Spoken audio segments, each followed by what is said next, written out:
This is a class of petroleum geology for third semester petroleum engineering students. Okay, last class में हम already unit 3 cover कर लेते हैं। उसमें हम पेट्रोलॉजी के बारे में स्टडी कर रहे थे। डिफरेंट जो रॉक्स होती हैं, हमने सबसे पहले इग्नेस रॉक्स के बारे में कंप्लीट स्टडी किया था। फिर आती है हमारी सेडिमेंट्री रॉक्स, उनका फॉर्मेशन कैसे होता है, उनका कंपोजिशन क्या होता है, डिफरेंट काइंड की सेडिमेंट्री रॉक्स क्या होती हैं, उसके बारे में हमने स्टडी किया था। अब जो आपकी थर्ड टाइप की रॉक है वो है मेटामॉर्फिक रॉक। ठीक है, अब मेटामॉर्फिक रॉक में क्या होता है, इसका ओरिजिन कैसे होता है, इसका क्लासिफिकेशन क्या होता है, ठीक है, इसका फॉर्मेशन कैसे होता है, और ये जो डिफरेंट इंपॉर्टेंट जो मेटामॉर्फिक रॉक है उनके बारे में हम स्टडी करेंगे।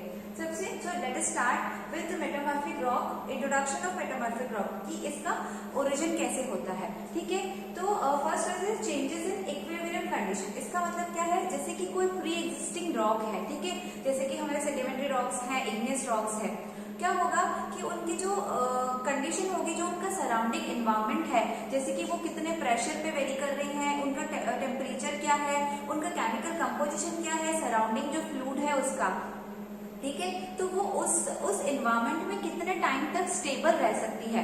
जब तक वो स्टेबल रहेगी, वो इक्विलिब्रियम कंडीशन में है, तो वो जब इक्विलिब्रियम कंडीशन में है सराउंडिंग एनवायरनमेंट के साथ, वो उसी स्टेट में रहेगी, वो अपनी ओरिजिनल स्टेट में रहेगी। लेकिन किसी भी एक फैक्टर में चेंज, जैसे कि अगर उसमें प्रेशर में चेंज आया, उसके सराउंडिंग टेम्परेचर में चेंज आया, या उसका सराउंडिंग जो फ्लूइड्स हैं उसमें केमिकली चेंजेस आए, तो क्या होगा, किसी भी एक फैक्टर में चेंज होने की वजह से जो उसका सराउंडिंग एनवायरनमेंट है वो चेंज हो जाएगा, वो इक्विलिब्रियम कंडीशन में नहीं रहेगी, वो अनस्टेबल कंडीशन में चली जाएगी। तो उस अनस्टेबल कंडीशन से वापस स्टेबल कंडीशन में आने के लिए उसमें कुछ चेंजेस होंगे, उसके स्ट्रक्चर में चेंजेस होंगे, उसके केमिकल कंपोजिशन में या मिनरलॉजिकल कंपोजिशन में चेंजेस होंगे। उस चेंजेस के कारण जो न्यू रॉक का फॉर्मेशन होगा वो होता है हमारा मेटामॉर्फिक रॉक। तो जो मेटामॉर्फिक रॉक है वो जनरली जो प्री एग्जिस्टिंग रॉक है उनमें चेंजेस की वजह से, कुछ मेटामॉर्फिज्म प्रोसेस की वजह से वो चेंज होगा, ठीक है, और उससे मेटामॉर्फिक रॉक का फॉर्मेशन होगा। तो जो इस प्रोसेस में जो मेन फैक्टर्स हैं, ठीक है, जो मेटामॉर्फिज्म जो प्रोसेस होता है उसमें मेन फैक्टर्स जो वर्क करते हैं that is pressure, temperature and chemical environment. ठीक है, कि सराउंडिंग प्रेशर कितना है, टेम्परेचर कितना है और उसका केमिकल एनवायरनमेंट कितना है।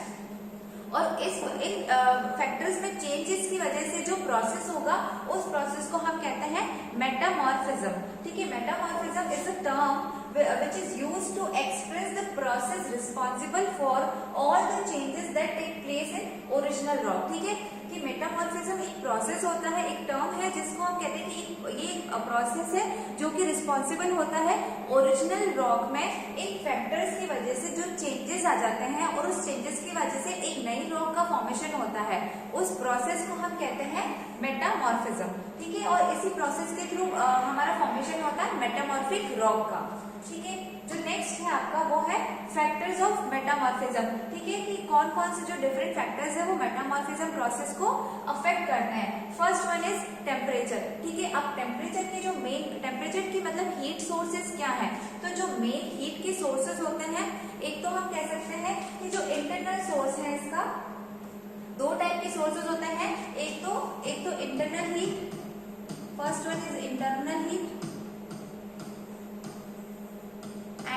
second one is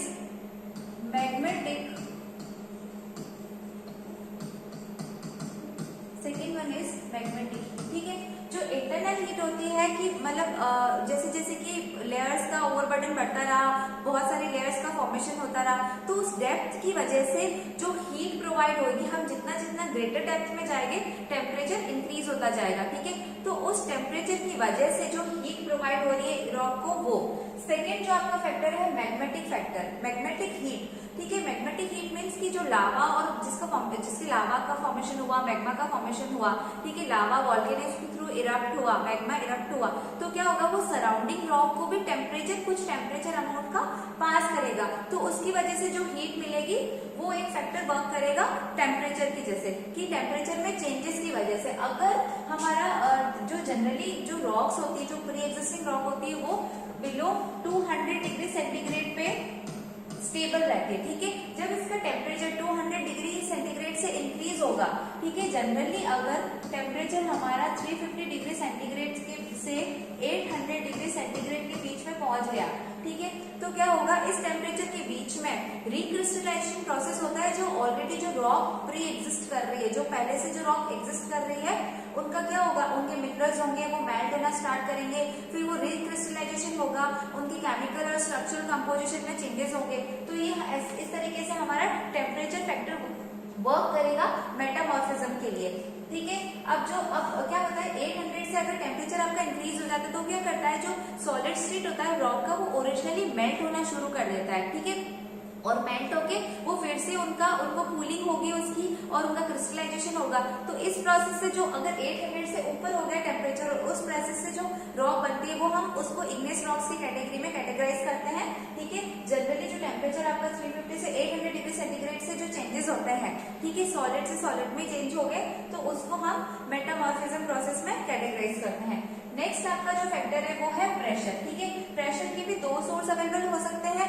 एक तो क्या होगा, एक तो ओवरबर्डन प्रेशर इंक्रीज होता जाएगा लेयर्स के ऊपर, ठीक है, ओवरबर्डन प्रेशर के कारण। और जो सेकंड फैक्टर है कि अगर टेक्टोनिक स्ट्रेसेस लगेंगे, ठीक है, कि जब रॉक्स का मूवमेंट हुआ, कुछ रॉक्स का मूवमेंट हुआ और में फोल्डिंग हुई, ठीक है, तो उसकी वजह से रॉक्स के अंदर जो टेक्टोनिक स्ट्रेसेस डेवलप होंगी,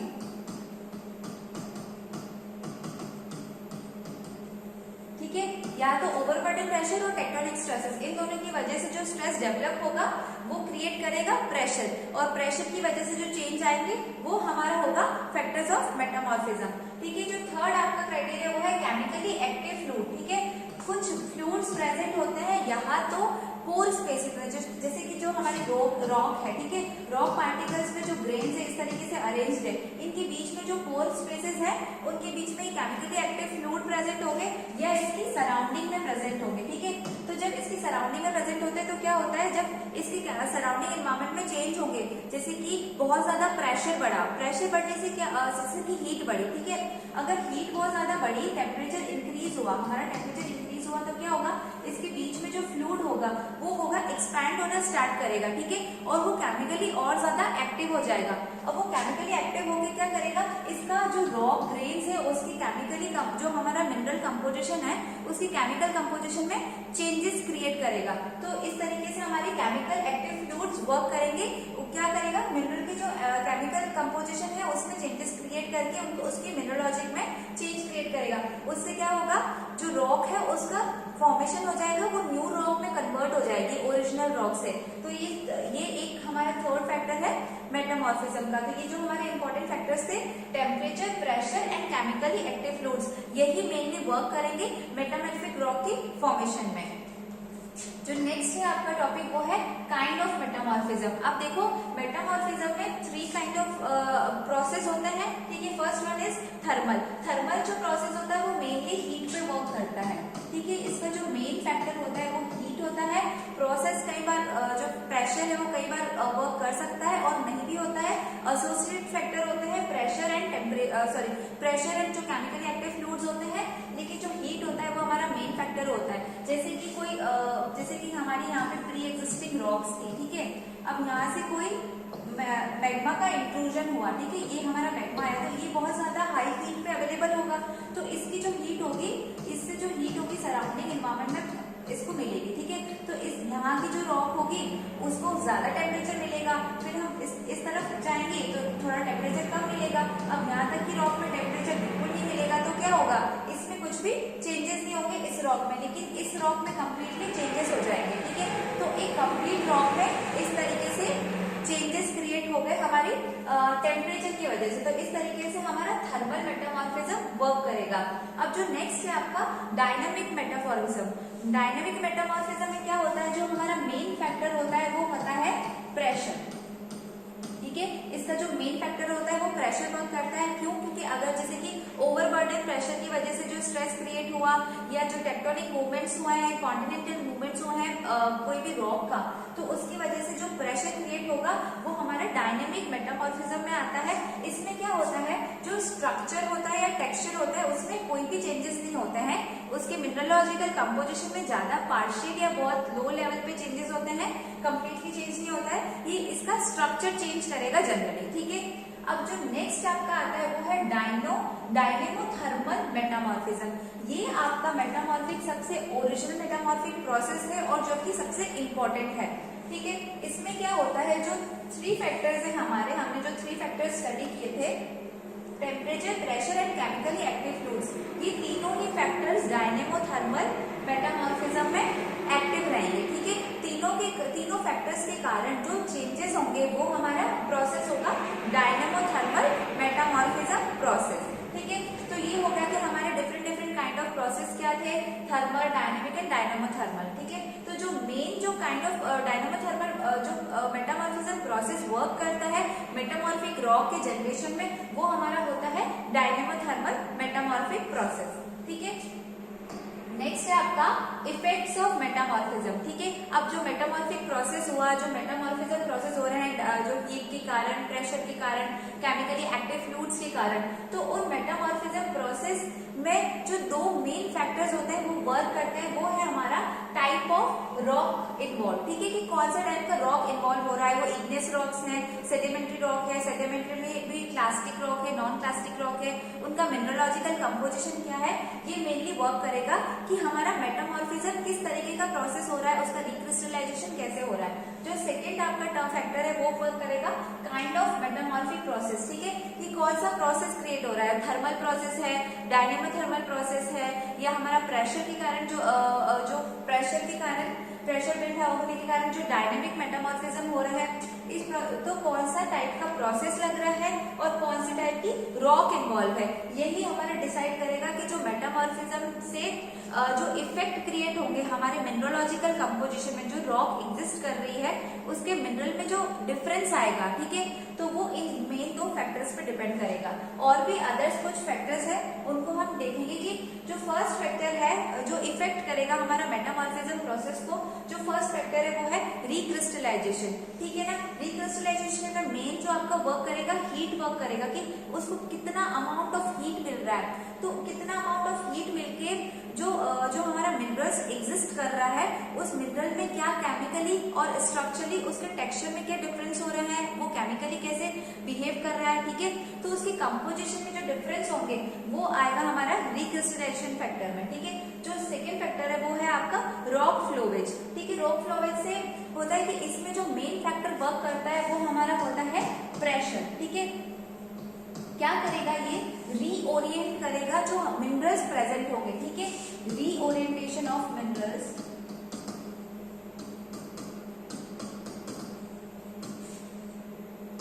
रीओरिएंटेशन ऑफ मिनरल्स। ठीक है, जो भी मिनरल प्रेजेंट होंगे उनमें क्या होगा, एक प्रेशर क्रिएट होगा, तो जो मिनरल जिस डायरेक्शन में ओरिजिनली प्रेजेंट थे उनका वो रेजिस्टेंट नहीं कर पाएंगे उस प्रेशर को, और उसका रीओरिएंटेशन हो जाएगा। और रेजिस्टेंस नहीं कर पाने के कारण वो क्या करेंगे, एक स्मूथ सरफेस क्रिएट करेंगे। जैसे कि इस तरीके से अगर एंगुलर सरफेस थी, प्रेशर क्रिएट करने होने के कारण वो रेजिस्ट नहीं कर पाएंगे इसको, और वो क्या करेंगे, एकदम फ्लैट हो जाएंगे और बिल्कुल एक स्मूथ कर्व स्पेस क्रिएट करेंगे। इसके क्या कारण क्या होंगे, उसमें कुछ स्मॉल फ्रैक्चर्स भी क्रिएट हो जाएंगे। तो ये बिल्कुल रॉक फ्लोवेज होगा, जो क्या होगा कि स्मूथ सरफेस या फ्रैक्चर्स क्रिएट करेगा पाथ प्रोवाइड करने के लिए। ठीक है, तो ये हमारा हो गया सेकेंड फैक्टर। जो हमारा थर्ड फैक्टर है वो है ग्रैनुलेशन। ग्रैनुलेशन में क्या होता है, फाइन ग्रेन में ये कन्वर्ट हो जाएगा।